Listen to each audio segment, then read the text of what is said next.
High, আমি নেহা। অফিসের একটা মিটিংয়ের জন্য পুরো টিম মিলে যাচ্ছি আমরা মুর্শিদাবাদ।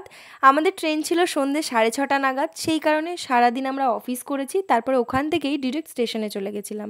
আর যাচ্ছি মাত্র একদিনের জন্যই, সেই রকম কোনো ব্যাগপত্রও কারো কাছে নেই। দুপুরে লাঞ্চের পর কারোরই আর কিছু খাওয়া হয়নি, তাড়াতাড়ি করে আমরা ট্রেন ধরতে চলে এসেছিলাম, তাই কম বেশি সবারই একটু খিদে পেয়ে গেছে, তাই ট্রেনে উঠেই খাওয়া দাওয়া স্টার্ট করে দিয়েছিলাম। আর এই যে আমাদের রুমাদি স্টেশনের বাইরে থেকে গাদাগুচ্ছের খাবার কিনে নিয়ে উঠেছিল, তারপরেও আমরা ট্রেনে যা উঠছিল সব খাবারই মোটামুটি টেস্ট করছিলাম, ইভেন মিষ্টি আইসক্রিম কিছুই বাদ দিইনি। ভাবা যায় মাত্র 4-5 ঘন্টা জার্নিতে আমরা এত কিছু খাবার দাবার খেতে খেতে এসেছিলাম।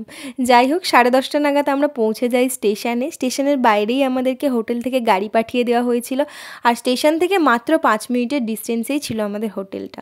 হোটেলে পৌঁছেই আমরা এখানে পেয়ে যাই ঠান্ডা ঠান্ডা ওয়েলকাম ড্রিঙ্ক, যেটা খুবই রিফ্রেশিং ছিল। তারপর আমরা সবাই যে যার চাবি নিয়ে চলে যাই রুমে, আর এইভাবেই পুরো দিনটা শেষ হয়।